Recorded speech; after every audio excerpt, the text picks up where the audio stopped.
먼저 누군가 내 앞에서 내가 신이다 이런 얘기를 하면은 어떨 것 같으세요? 대번에 미친 사람 아니야? 라고 생각하지 않을까요?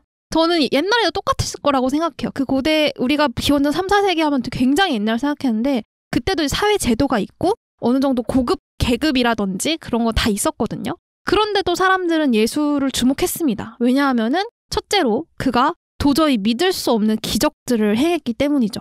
그 당시에 병은 지은 죄에 의한 신의 형벌이었습니다. 의학이 많이 발달하지 않아서 병을 고치기가 어려웠기도 했지만 그게 이제 종교적인 이유가 있었기 때문에 그 병으로 인한 고통은 오히려 그걸 숨기고 부끄러워해야 했던 거죠. 특히 지금의 한센병인 문둥병은 고칠 방법이 없는 불치병으로 말 그대로 신이 내린 형벌이었습니다. 그래서 문둥병자들은 마을에서 쫓겨나 배척을 당했죠. 그러나 예수는 그저 그들에게 손을 댄 것만으로 그들의 병을 고쳐주었습니다. 눈앞에서 이제 기적이 일어난 거죠. 그런데 예수는 치유의 대가도 전혀 요구하지 않았어요. 그저 신의 이름으로 치유되었다. 너는 죄사함을 받았다. 고만 말을 했죠. 그래서 예수가 가는 곳마다 사람들이 구름대처럼 몰려들었다고 합니다. 그의 말을 듣고 싶어하는 사람도 많았지만 전 치유받고자 하는 사람들이 더 많았을 것 같아요. 그러면서 이 치유의 능력이 있는 사람을 보면서 이 자는 누구길래 이런 능력을 어떻게 얻게 되었고 이 능력을 가진 사람은 이걸 왜 하는 건가? 무슨 생각을 하는 건가? 라고 묻기 시작했던 것 같아요. 이게 그리고 한두 번이 아니에요. 성경에 나오는 치유의 기적들을 보면은 굉장히 많고 대낮에 사람들이 많은 곳에서 전혀 몰랐던 처음 보는 사람, 심지어는 그 사람이 옆에 없어도 멀리 있는 사람의 병까지도 그냥 말 하나로 낫게 해주는 기적들이 일어났어요. 그래서 이런 것들을 통해서 사람들이 예수라는 사람에 대해서 이제 주목을 하기 시작한 거죠. 첫 번째로 제가 본 모습은 이러한 치유자로서의 예수입니다. 근데 그가 그냥 치유자로만 모습만 있는 게 아니에요. 이제 철학자로서의 모습도 있는데요. 이런 도저히 이해할 수도 있을 수도 없는 일이 지배층도 아니고 귀족도 아니고 교육받은 제사장도 아닌 아주 미천하고 평범한 한 청년에게서 일어나고 있었습니다. 그래서 많은 사람들은 궁금해하기 시작한 거죠. 그는 누구일까? 어떻게 이런 일들을 할 수 있는 걸까? 어떤 사람이지 이 사람은? 사람들은 이제 그가 하는 말을 듣기 시작합니다. 그리고 이제 그의 말은 한 번도 교육받지 못한 사람들부터 고급 교육을 받는 사람들까지 모두 아주 쉽게 이해할 수 있는 뛰어난 비유로 이루어졌다고 해요. 이제 그 당시 실생활에 쓰이던 농기구나 열매 이런 것들을 사용한 비유들이 탁월했다고 합니다. 심지어 그 당시에 고위급 자제에 아주 교육을 많이 받은 신학자인 니고데모라는 학자가 그를 직접 만나고 싶어서 찾아올 정도였으니까요. 그의 그런 철학의 핵심은 신의 정의와 죄의 용서, 사랑이었습니다. 그 당시의 철학 신학은 신의 규율이 아주 엄격했고 그 지키지 않은 자는 처벌하는 율법주의가 굉장히 강했는데요. 그래서 부자와 대제사장, 가난한 농민까지 이제 구약에 쓰여있는 세세하고 복잡한 율법들을 다 지켜야 됐습니다. 지키지 않은 자는 신성모독으로 가혹하게 처벌을 받을 수 있었죠. 하지만 하루하루 먹고 살기도 쉽지 않았던 하층민에게 안식일, 제7일의 안식일을 지키거나 번제를 바치는 등 이런 복잡다단한 규율들을 다 지키고 산다는 거는 거의 이제 불가능에 가까웠죠. 그러나 당시 로마의 지배를 받고 있던 유대의 상류층들은 자신들이 유일신이 아닌 로마의 권력과 무력에 복종하면서도 그런 하층민들, 피지배 계층에게는 엄격한 그런 규율들을 요구했습니다. 그래서 이들의 삶은 더더욱 고달파졌죠. 그리고 그때 예수가 이런 상황에서 진정한 규율은 이런 복잡다단한 규칙들이 아니라 내 주변에 굶주리고 어려운 자를 돕는 사랑이며 천국은 규칙을 잘 지킨 자가 아닌 약자를 돕고 보살핀 자들의 마음속에 있다는 말을 했죠. 그 당시의 세계관에서 들어본 적도 없고 이해하기도 쉽지 않은 그런 사랑의 철학이었습니다. 현대에서도 천국은 뭔가 죽어서 가는 하늘 위에 있는 그런 공간으로 보이잖아요. 구름 위에 황금 기둥들이 있고 다이아가 번쩍번쩍 밝혀있는 그런 곳이라고 생각하면서 착한 일을 한 사람들의 보상이라고 생각하기가 쉬운데 예수의 말을 들어보면 구원은 그런 보상적인 것이 아니었던 거죠. 그럼 이러한 그의 철학은 당시 지배층들에게 굉장한 위협이 됐습니다. 안 그래도 현 상황에 대한 불만들이 들끓고 있는데 진정한 구원이 행동 이런 게 아니라 사람들의 마음 안에 있다는 말과 규율을 지키는 것보다 약자를 보살피는 것이 더 신의 뜻에 맞다라는 그 말 자체가 체제를 위협하는 말이었어요. 그래서 유대의 지배층의 율법학자들, 이제 바리새인들은 이러한 예수를 많이 시험을 합니다. 그래서 예수가 원래 이제 기독교에서는 안식일이라고 해서 제7일 일요일에 아무 일도 하면 안 돼요. 그냥 쉬어야 되거든요. 근데 이때 예수가 병을 고칩니다. 그런 것을 보고 바리새인이 어떻게 이렇게 안식일에 일을 할 수가 있냐? 신이 아무것도 하지 말랬는데 어떻게 그러면서 너가 신의 아들이라고 할 수 있냐? 라고 이제 비난을 해요. 그에 대해서 예수는 아버지께서 일하시니 나도 일하신다 라고 답을 합니다. 그래서 안식일을 지키라는 규율 안에 있는 안식일의 정신이 더 중요하다는 것을 강조한 거죠. 이제 선한 일이 우선이지 이제 규칙을 지키는 게 우선은 아니니까요. 이렇게 사랑의 철학을 선포하는 예수는 젠드님이 말씀하신 것처럼 선한 이미지로 그려지는데요. 선한 모습만 있지는 않아요. 제가 또다시 알려드리고 싶은 다른 예수의 모습은 혁명가로서의 모습입니다. 성전 앞에서 지금의 헌금인 이제 번제물을 상인들이 이제 팔았어요. 이제 그 앞에서 장사를 한 거죠. 그런 모습을 보고 예수는 성전을 더럽히는 자들이라면서 되게 분노하고 채찍을 이렇게 휘두릅니다. 분노하는 예수를 상상해 본 적 있으세요? 저는 처음에 이 그림 보고 되게 좀 놀랬거든요. 아, 예수님이 이렇게 화도 내는 사람이었어? 되게 놀랐었는데 성경 속에 예수를 찾아보면은 자애롭고 인자하고 따스한 모습만 있지 않아요. 그는 격정적으로 불의에 분노하며 분노를 터뜨리기도 합니다. 성경의 말들을 보면은 되게 욕도 강한 표현으로 많이 하세요. 자신의 적들에게 뱀들, 이제 독사의 자식들 이런 표현을 쓰고 남을 실족시키고 범죄하면서 회개하지 않은 자들은 영원한 불에 벌레가 죽지도 않는 곳에서 영원히 울부짖으며 이를 갈 것이다. 막 이렇게 말을 무서워요. 한 적도 있습니다. 그래서 예수님이 이런 말씀은 진짜 무서웠을 것 같아요. 신의 아들이라고 하는 사람인데 막 저주를 막 하니까. 근데 실제로 그는 굉장히 이제 사회 변혁적인 이야기도 많이 했어요. 이제 신분제와 계급이 당연한 시대에 가장 약하고 보잘것없었던 노인, 아이, 여성, 외국인, 과부 등의 집단에 가장 먼저 다가갔고 부정한 것으로 여겨지던 병자를 만지고 치료해줬죠. 제가 논란이 있는 책을 하나 소개해드리고 싶은데요. 복음주의 기독교를 믿다가 이제 이슬람교로 회귀한 캘리포니아 대의 레자 아슬란 교수가 젤롯이라는 책을 썼어요. 이 젤롯은 1, 2세기 중반경에 로마의 지배 항거에서 조직된 급진파 유대인 단체인데요. 굉장히 그 애국주의자, 민족주의자이고 해방자, 혁명가 집단이에요. 무력까지도 굉장히 사용하거든요. 그는 책에서 예수가 대외적으로는 로마의 제국주의와 맞서 싸운 빈농 출신의 독립운동가이며 내부적으로는 친로마 보수주의자들과 싸운 사회혁명가라고 주장을 했습니다.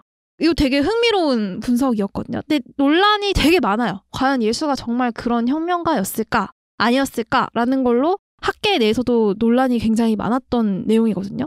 예수는 과연 사회혁명가였을까요? 어떻게 생각하세요? 혁명가는 맞죠. 혁명을 일으켰으니까. 그러니까 기존에 있던 거를 뒤엎고 뭔가 새로운 것을 가져왔으니까 혁명가라고 보는 건 맞는 것 같은데 제가 이제 좀 말씀드리고 싶은 거는 약간 난내님이 설명하신 부분은 좀 신화적인 게 있잖아요. 뭐 병든 자를 치료해 주기도 하고 이런 것들. 근데 이거는 제가 이제 신을 안 믿기도 했고 믿는 사람으로서 이 관점을 좀 설명하고 싶어요. 보통 사람들이 이런 얘기 들으면 무신론자들은 무슨 뭐 신화 같은 얘기를 진짜로 믿냐. 그렇게 따지면은 바퀴꽃에는 진짜 아래에서 나왔고 제우스는 진짜 번개 던지고 이랬을 거 아니냐. 그것도 다 똑같은 맥락 아니냐. 이렇게 말할 수도 있는데 여기서 그냥 하나 말씀드리고 싶은 거는 이거는 그냥 믿음의 문제인 것 같아요. 이게 정말 맞고 틀리냐 이건 누구도 알아내지 못할 것 같고 이건 그걸 어떻게 믿냐 안 믿냐인 것 같고 난나님이 말씀해 주신 거는 정말 그 성경 그대로의 것을 말씀해 주신 거예요. 난나님이 이걸 뭐 지어낸 것도 아니고 정말 거짓인지 진실인지 모르는 거니까 그냥 그런 것만 하나 추가로 좀 말씀해 드리고 싶었습니다. 저는 또 하나 궁금했던 게 그 예수가 실존한 인물인지 아닌지에 대한 논란도 많은 거라고 많이 있다고 알고 있거든요. 예수가 정말 실제한 인물은 확실한 건가요? 그것도 논란이 굉장히 많은데요. 사실 학계 정석은 실존 인물이에요. 왜냐하면 이 당시에 그 로마의 기록이라든지 다른 지역의 기록에서 예수에 대해서 언급을 하거든요. 그리고 그때 예수의 죽음에 대해서 재판을 한 사람이 이제 로마에서 내려온 이제 지배자인데 그 사람에 대한 기록도 다 있거든요. 이런 예수라고 불렸던 사람이 이때 당시에 있었고 그가 굉장히 논란의 중심에 있었다는 거는 역사적인 사실이라고 생각을 하죠, 사람들이. 저는 좀 애매할 것 같은데 예를 들면 뭐 이순신이나 근래의 인물들은 우리가 기록이나 이런 증거들이 많잖아요. 근데 우리 고조선을 처음 세운 단군 왕검, 단군 할아버지 있잖아요. 그 할아버지가 이제 호랑이랑 웅녀랑 만나가지고 막 하잖아요. 근데 그 분이 실존했나? 이거에 대해서 물어보는 경우가 있어요, 애들이. 그랬을 때 이제 저도 비슷한 말을 하는 것 같아요. 그냥 그랬대. 라고 하는 거죠. 이거 좀 비슷하지 않을까? 왜냐면 그때보단 더 이후기 때문에 기록이 있어서 좀 더 신뢰할 수는 있지만 우리가 뭐 정확한 유골이라든지 이런 게 없다 보니까 정말 실존했는지는 논란이 되지 않을까. 그래서 그럼 여기서 제가 성경이 전부 지어낸 게 아닐까, 예수라는 인물이 실존했는가 안 했는가 라는 거에 대해서 이제 논란이 있을 수도 있어서 제가 좀 정리해 온 게 있거든요. 그래서 여기에서 그 논란에 대해서 한번 좀 말씀을 드릴게요. 지금 우리가 아는 예수는 마크님 말씀해 주신 것처럼 신약 성경에 이제 묘사된 모습인데요. 이 성경은 과연 누가 쓴 걸까요? 성경은 어느 한 저자가 있는 것이 아니라 1600년에 가까운 그 시간 동안에 40명의 사람들이 다 다른 사람들이 이제 기록을 한 것을 모아놓은 책이에요. 그래서 우리가 아는 성경이 66권이기도 하지만 이외에도 수없이 많은 문서들이 있었어요. 그 당시에 복음서로 전해지던 것들이. 그런데 이 중에 이제 선택을 한 거죠. 그 선택을 한 기준이 또 있습니다. 신약을 기준으로 말씀드리자면은 저자가 사도 혹은 사도적인 수준에 있는 사람일 것. 이게 첫째 기준이고요. 두 번째 기록은 그 내용이 영적인 성격을 지녔을 것. 이거에 대해서는 그 당시의 설교자들, 그리고 그 당시에 뭐 목사님들이나 이런 사람들이 인정을 했냐 안 했냐의 여부예요. 그리고 세 번째로는 교부나 교회에 의해서 보편적으로 받아들여지고 인정되고 있을 것. 이 세 가지 기준을 통해서 이제 성경으로 인정하느냐 안 하느냐라고 하는데요. 하지만 그렇게 만들어진 성경은 실제 예수가 살았던 기간 이후 170년이 지난 후에 정해진 거예요. 이렇게 긴 시간이 지났다 보니까 실제로 사람들은 그 사이에 무언가가 이제 마음대로 편집되고 삭제되고 조작된 것은 아닐까라는 의문을 가지기 시작했어요. 그래서 천주교나 개신교 같은 경우도 정경을 무엇으로 보냐에 대한 차이가 있거든요. 정경에 포함되지 못한 외경이라는 문서들도 따로 있죠. 그래서 이런 성경이 의도적으로 편집되고 조작된 것이다 라는 의심은 소설 다빈치 코드에도 나와 있는데요. 작가 댄 브라운은 소설 속에서 예수님의 생애를 기록한 복음서들은 80개 이상이 있지만 로마 황제 콘스탄티누스의 정치적인 힘에 의해서 단 4개의 복음서로 짜맞춰졌다. 그러니까 후대의 권력자가 마음대로 편집했다는 거죠. 그래서 우리나라의 그 도올 스님 그분도 성경이 정경으로 발표되기 전까지 그 170년 동안은 어떠한 그 성경에 대해서 정해진 기준이나 규범이 없었다고 말했습니다. 과연 그러면 성경은 진짜 어느 날 짠 하고 기독교를 공인한 로마가 제국의 입맛에 맞춰서 편집한 것일까요? 정경이 발표되기 전에는 예수의 말과 행동들이 그저 정말 신화, 전설 이런 것처럼 마구잡이로 전해졌던 걸까요? 신학자들의 반박은 다음과 같습니다. 첫째 반박에 대해서 말씀드리자면은 첫째는 그동안 170년 동안 빈 시간, 정경이 만들어지기 전에 그 시간 동안에는 아무런 기록이 없었던 게 아니라 실제 예수의 옆에서 함께했고 살고 있던 그 제자들이 말로써 전했던 거예요. 예수가 이렇게 말씀하셨었다. 내가 그 옆에 있었다. 굳이 이제 기록될 필요가 없었던 거죠. 그 당시에 말로 다 전해지고 그 말을 들은 사람이 또다시 말로 전하는 식으로 했기 때문에 또 그 당시에 기독교가 핍박을 받고 있었기 때문에 기록할 수 있는 환경도 아니었을 거예요. 근데 언제부터 기록이 됐냐면은 이제 이후 당사자들이 사망을 하고 신비주의자 같은 사람들이 정말 예수를 전설적으로 너무 신화적으로 만들려고 했던 거예요. 예수에 대해 막 뻥튀기를 하고 굉장히 신비주의 쪽으로 가게 되니까 아 이거는 예수가 아니다. 진짜 예수는 이런 사람이다. 라는 식의 기록이 그때부터 시작이 되기 시작을 합니다. 그리고 정경은 두 번째로 정경은 이미 오랜 세월 동안 신뢰성을 인정받은 문서들이었습니다.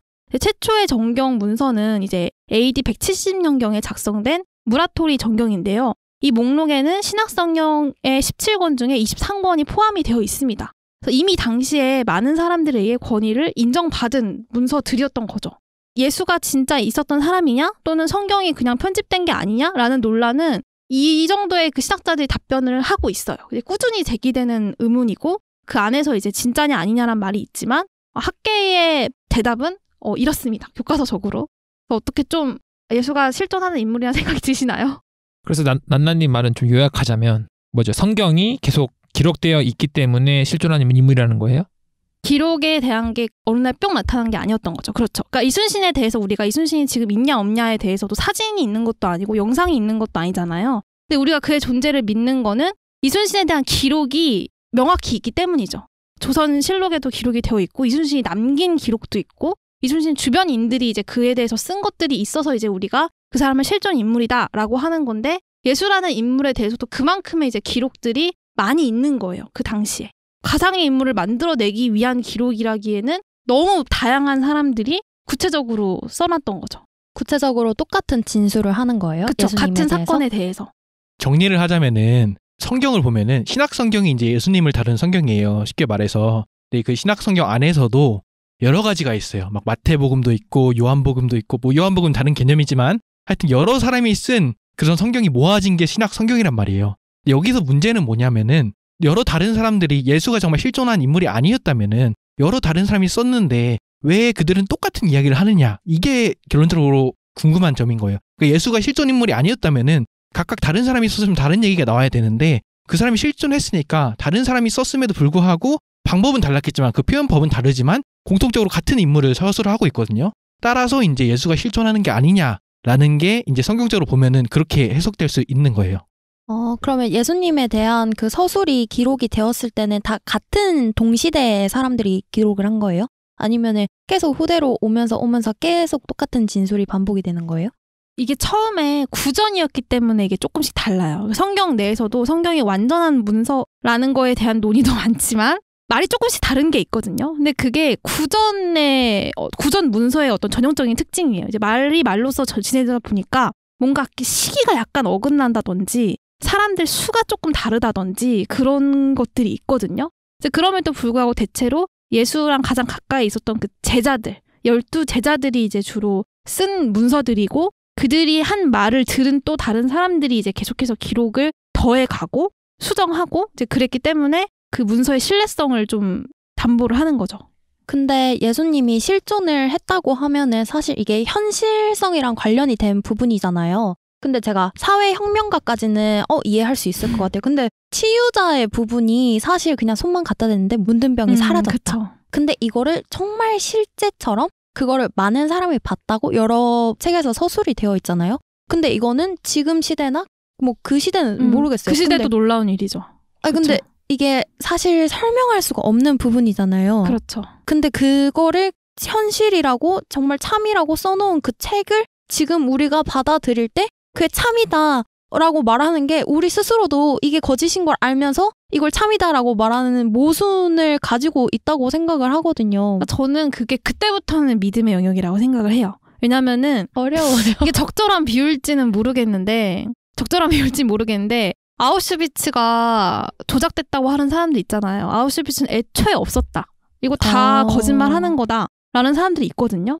그 사람들도 비슷한 말을 하는 거예요. 여기에 있는 거가 있을 수 없는 일이고 뭐 이런 게 어떻게 있을 수가 있냐. 인간이 이렇게 막 했다는 게 말이 되냐. 거기에 있는 뭐 실존자들도 다 막 거짓말 말 맞추는 거다. 막 이런 식으로 막 그런 말을 하는 사람들이 있거든요. 그러니까 그게 있었던 사건에 대해서도 말이 갈릴 수 있기 때문에 저는 그 사건이 진짜로 있었다 없었다라는 것에 대해서는 그 기록을 믿느냐 안 믿느냐 거기에 대해서는 이제부터는 사람들이 생각하기 나름의 영역인 거죠.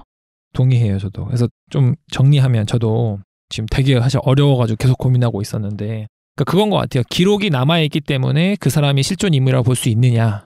예를 들어 뭐 논어가 남아있기 때문에 혹은 부처님의 기록이 남아있기 때문에 그들이 실존하냐. 그것도 하나의 문제인 것 같아요. 그러니까 당군항검에 대한 기록, 박격허세에 대한 기록이 있기 때문에 그들이 실존하는 인물이냐고 믿을 수 있느냐에 문제가 있을 것 같고 그러니까 허구적인 이야기가 있더라도 기록이 있기 때문에 그 사람은 실존했을 거야 라고 볼 수도 있을 거지만 그렇다고 해서 차이는 뭐냐면 신화적인 그런 내용이 있기 때문에 문제인 것 같아요. 그러니까 당군항검 같은 경우도 마찬가지잖아요. 그러니까 그런 것들의 신화적인 거에 대해서 우리는 기독교가 지금 되게 많이 보편화되어 있고 많이 믿고 있으니까 그냥 신화적으로 믿는 거고 뭐 다른 종교는 그게 좀 약하다 보니까 아닌 거고 그 정도 차이로 받을 것 같은데요. 저 이거 좀 딴 얘기인데요. 저 유치원 때 그 곰돌이가 그려져 있는 색종이가 유행을 했는데 그거를 보고 이렇게 손을 문지르면 이 곰돌이가 갑자기 나온다. 실제로 나온다. 이런 이야기가 있었어요. 근데 저희가 그거를 뭐야 하고 안 믿었는데 제가 진짜로 했는데 곰돌이가 나온 거예요. 저 아직 기억해요. 근데 우리가 다 같이 뭐에 홀린 듯이 있잖아요. 야 이거 진짜 곰돌이 나온다. 이러면서 다 같이 그거를 얘기를 했던 기억이 나거든요. 곰돌이 어떻게 나왔어요? 이게 신앙이죠. 제 생각에 그냥 그냥 제가 믿었던 거예요. 아. 이거를 이렇게 만지니까 곰돌이가 당연히 안 나오죠. 근데 실제로 내 눈앞에 곰돌이가 너무 강력하게 믿으니까 그 주문을 한 500번 외우면은 만들어낼 수 있을 것 같거든요. 신내림 받은 거죠. 그러니까 샤머니즘, 토테미즘이 되는 거예요. 그런 것 같아요. 그래서 그 시기 사람들도 문둥병을 어떻게 치료해라는 지금의 의문이 들지만 그 사람들 눈에는 예수님이 너무 대단해 보이시니까 그냥 손만 한번 터치 했더니 갑자기 와. 집단 체면. 집단 체면처럼. 그럴 수도 있지 않을까. 지금 뭐 제가 뭐 신학자도 그럴 수 있어요. 아니고 그냥 저도 아까 얘기했다시피 기독교에 되게 회의감이 왔을 때는 다 거짓말 생각했거든요. 근데 그 성경이 만약에 그렇게 다 예수님에 대한 믿는 사람들 일색이었다면은 저도 이거 단체 체면이네. 뭐 예수님이 막 뭐 체면가루 뿌린 거 아니야? 막 그렇게 생각을 했었을 것 같거든요. 저로 하여금 뭐야 이거 성경에 이런 내용까지 있네라고 했던 게 뭐였냐면은 예수님을 가장 가까이서 오랫동안 봤던 12 제자 중에 한 명이 도마라는 제자가 있어요. 근데 예수님이 부활해서 돌아왔는데 안 믿어요. 야 사람이 어떻게 살아 돌아와? 야 너네들 너 미친 거 아니야? 아무리 우리 스승님이라고 해도 그렇지 죽은 거 봤잖아. 어떻게 살아 돌아오냐? 라고 했는데 예수가 살아 돌아온 거예요. 근데도 안 믿었어요. 도마가 내가 그 상처에 손가락 넣어보게 해주세요. 그래서 지금 생각하면 좀 말이 안 되지 않아요? 내가 신이라고 믿는 사람인데 상처 줘보세요. 상처에 손을 푹 넣어요. 진짜. 저는 이것까지 기록을 된 거 보고 약간 좀 더 극적인 걸 하기 위해서 한 걸 수도 있다고 생각하는데. 그럼 굉장히 정교한 장치네요.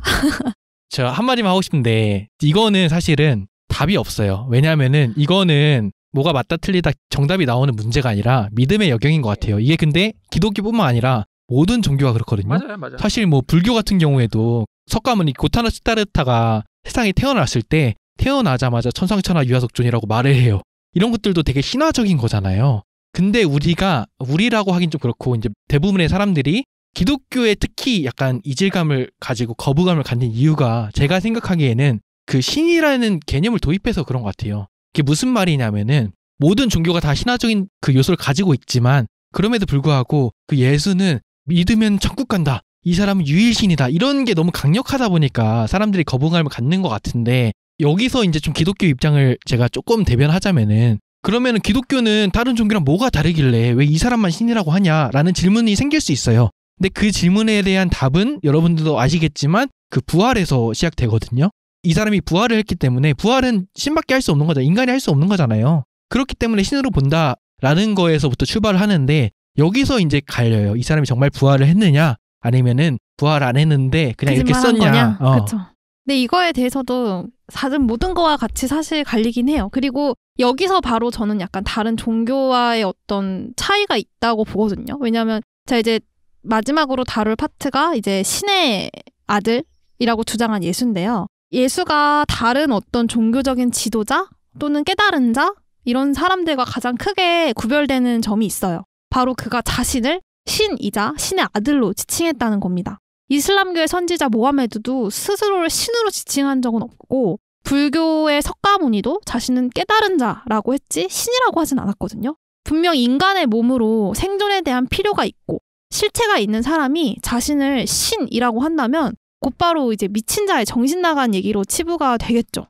더 나아가서 신성모독이라는 죄명으로 처형이 될 수 있습니다.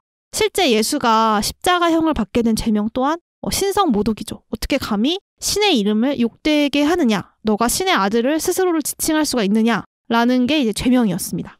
그가 신인가 아닌가는 사실 판단보다는 사실 믿음의 영역이에요. 믿느냐 믿지 않느냐, 그의 말이 진짜라고 생각을 하느냐 안 하느냐의 문제인 거죠. 그러나 그가 이러한 주장을 했다는 것 자체가 아주 이례적이고 충격적인 것은 사실입니다. 그는 과연 정말 신이었을까요? 아니면은 만들어진 신화에 불과할까요? 왜 아직도 그의 영향력이 전 세계에 남아있는 걸까요? 질문이에요? 너무 큰가요? 개인적인 느낌으로는 계속 이제 반복된 질문이 나오는 것 같아요. 예수는 누군가? 예수는 어떤 모습인가? 그렇다면 예수는 뭔가라는 질문이 계속 반복이 되는 것 같은데 그게 하나의 질문이죠. 이 주제 자체. 그러니까 결론적으로는 예수가 누군가, 예수가 정말 신인가가 본질적인 질문이라고 저는 봐요. 일단은 난나님께서 말씀해 주셨듯이 이거는 믿음의 영역이라고 보거든요. 믿는 사람은 신이라고 믿는 거고 아닌 사람은 아닌 거고, 그러니까 예수가 신이냐 아니냐는 너무 광범위하니까 이제 제가 아까도 말씀드렸듯이 그렇다면 이 사람이 신이라는 증거가 뭐냐라고 물었을 때는 그 증거는 이제 부활에서 찾거든요. 근데 그 부활했다는 것도 이제 진위 여부 갈리는데 그 부활에 좀 초점을 두면은 다른 관점에서 논의가 가능할 것 같아요. 부활을 한 거에 대해서 어떻게 생각하느냐고요? 네, 조금만 더 설명을 드리자면은 기독교가 사실 가장 좀 거부감이 느껴지는 게 유해신 사상이라고 생각해요. 기독교는 워낙에 이제 하나님 한 분만 하나님이다, 진짜 신이다, 이런 방식으로 보통 설명을 하니까 그거 플러스 그거요. 안 믿으면은 너네 지옥 가. 아 근데 그거 그쵸, 지하철역에서 자꾸 할아버지들이 너 예수님 안 믿으면 지옥 간다. 이래서 그러네요. 그게 되게 거부감 맞아요. 느껴지더라고요. 회개하세요. 저는 그런 식의 전도는 지양합니다. 약간 그런 관점에서 제가 조금만 설명드리고 여러분들의 의견을 조금 받을게요. 일단은 저도 이제 기독교에 굉장히 거부감이 들었던 사람으로서 그거에 대한 답을 나름 찾았는데, 첫 번째는 약간 폭력적으로 좀 전도를 하는 경우가 있잖아요. 예를 들어서 아까 말씀 주셨듯이 예수천국 불신지옥 그런 것들 되게 폭력적이고 말이 안 되잖아요. 저도 그런 거에 되게 거부감을 많이 느꼈는데, 제가 거기서 답을 얻었던 게 뭐냐면은 태양에 보면은 흑점들이 있잖아요. 근데 흑점이 까맣잖아요. 태양에 흑점이 있다고, 그 까만 점이 있다고 해서 태양을 까맣다고 보진 않잖아요, 우리는. 그럼에도 불구하고 밝은색, 뭐 주황색, 노란색이잖아요. 그것처럼 사실은 기독교인들 중에 예수천국 불신지옥 그런 사람들도 있지만, 그런 소수의 사람들도 있음에도 불구하고 정말 선하고 진짜 어려운 사람 도와주는 그런 착한 사람도 굉장히 많아요. 그러면은 그 기독교에요, 올바른 교리가 있고 올바른 포교 방법이 정해져 있는 거예요? 아 그렇진 않아요. 딱 정해져 있는 거 아니고. 그러면은 그런 지하철역의 할아버지들도 자기 나름대로의 그 기독교를 실천하고 계신 그렇죠. 거죠. 그게 제가 보기에는, 그러니까 왜 전도를 하냐, 여기서도 또 질문이 나올 수 있어요. 왜 전도를 하냐에 대해서 제가 얻은 답은 뭐냐면은, 예를 들어서 제가 뭐 어벤져스 엔드게임을 정말 재밌게 보고 왔어요, 저번 주에. 그러면 너무 내가 재밌게 봤으니까 친구들한테 추천해주고 싶을 거 아니에요. 야, 엔드게임 봤어? 너도 꼭 봐봐, 너무 재밌었어. 이런 느낌으로 전도를 하는 거예요, 사람들이. 그것도 사실 폭력적으로 나타나면 분명히 안 되는 거지만, 제 개인적인 생각에는 내가 이걸 했는데 너무 좋은 거야, 내가 좋은 사람이 된 것 같고 세상이 달라 보여, 이건 다 개인적인 입장이겠죠? 근데 그러니까 내가 정말 사랑하는 사람들도 이 정말 행복한 기분을 느끼게 해주고 싶어, 이런 개념의 전도지, 사실 거기서 이제 나쁘게 들어가는 몇몇 사례들에 대해서 우리가 부정적인 좀 시각을 갖고 있는 게 아닐까라는 생각이 들어요. 근데 기독교에서 그런 사례를 나쁘게 봐요? 그렇진 않아요. 그건 또 다 달라요. 그거는 정해진 게 없어요. 예수님이 이렇게 전도하면 안 되고 이렇게 전도해라라고 한 거는 없기 때문에. 왜냐면 제가 극단적인 걸로는, 근데 아까 부활 얘기하다가 얘기가 빠져가지고, 그 극단적으로 하자면은 십자군 전쟁 때 그 십자군들도 자신들이 말씀을 전하고 신의 말을 전한다고 생각을 했거든요. 식민지 시대의 서양인들이 식민지 만들면서 했던 말들도 예수님의 복음을 깨우치지 못한 자들에게 전하러 왔다. 그게 극단적으로 굉장히 폭력적인 방식의 전도거든요. 이게 옳았냐 그르냐라는 말도 되게 많지만 어쨌든 그 과정에서 있었던 그런 폭력적인 거라든지 결국에는 자기들의 사리사욕을 채우는 걸로 끝났다든지 그런 거에 대해서는 엄청 비판을 받고 있죠. 그런 방식들이 이제 그러니까 문제가 될 수 있는 거죠. 그렇게. 그분들 생각은 자신은 좋은 걸 하고 있다고 생각하실 수 있는 거예요. 근데 기독교에는 유독 이러신 분들이 많은 것 같아요. 왜 어벤져스 게임 예로 드셨잖아요. 근데 사실 어벤져스 게임을 내가 좋으니까 남들한테 추천하는 거는 뭐 많은 사람들이 하는데, 기독교는 유독 제가 느끼기에 하루 중에서 정말 많은 시간과 노력을 할애해서 이렇게 전도를 하시는 분들이 많잖아요. 그건 왜 그런 거예요? 그건 또 다를 수 있는데, 저는 인생을 바쳤다라는 거는 모든 종교에는 인생을 바친 사람들이 있거든요. 스님 같은 경우는 고기도 평생 안 먹고 결혼도 평생 안 하고 그러면서 자기 인생을 다 바치시면서 구도자의 길을 걸으시는 분이잖아요. 그냥 모수가 크기 때문에 그쵸? 그런 비율이. 저는 일단 그렇게 생각을 합니다. 그것도 있고, 사실은 우리가 너무 일반화하는 게 아닐까라고 한번 생각을 해봐야 될 것 같아요. 왜냐면은 제가 아까도 말씀드렸듯이 그런 분들도 있지만 안 그런 분들이 훨씬 더 많거든요. 맞아요. 그래서 우리는 너무 그런 안 좋은 모습들만 보고 일반화하는 게 아닐까라는 생각도 한번 해볼 필요가 있을 것 같아요. 맞아요. 특이 케이스가 눈에 더 잘 띄니까. 제가 이 주제를 택한 이유 중에 하나도 지금 우리가 아는 기독교는 기득권의 종교거든요. 현대에는 기독교 믿는 사람이 1이고 도시에 큰 교회들이 있고 우리나라의 전 세계에서 큰 교회가 한 5위까지 다 있다고 하거든요. 커다란 교회가.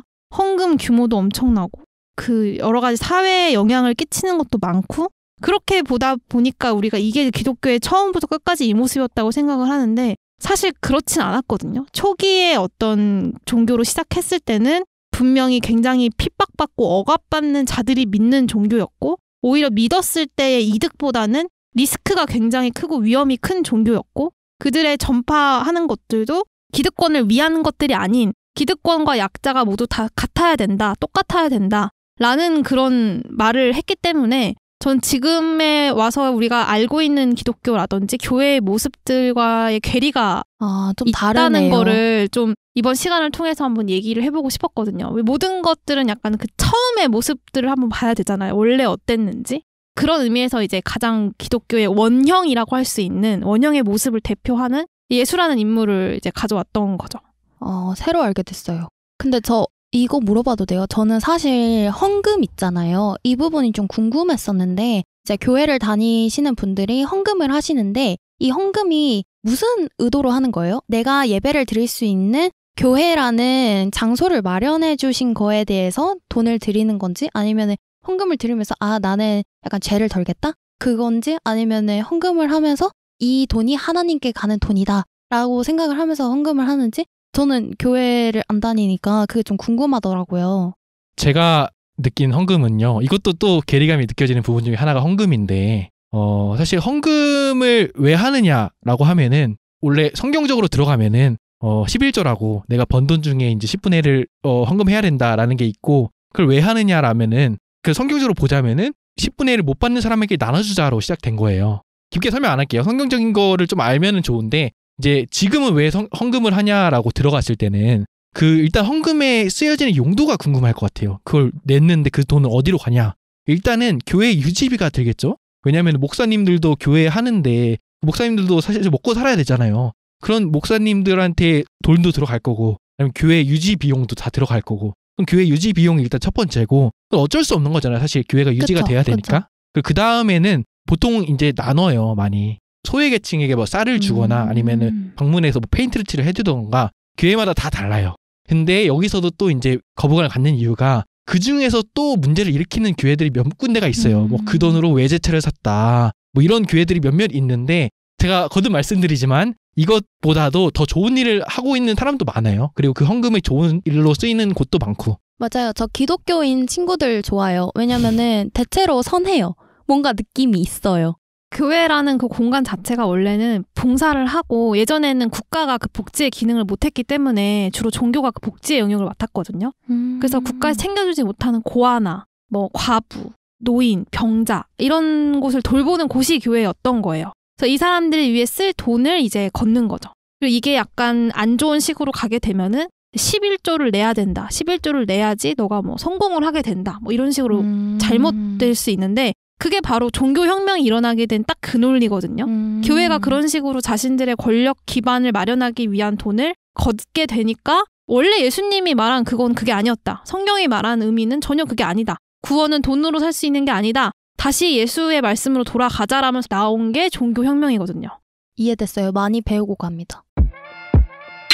오늘 시간에는 우리 시대를 BC와 AD, 시대를 이제 구분 지을 만한 인물, 구분 지었던 인물인 예수에 대한 이야기를 나눠봤습니다.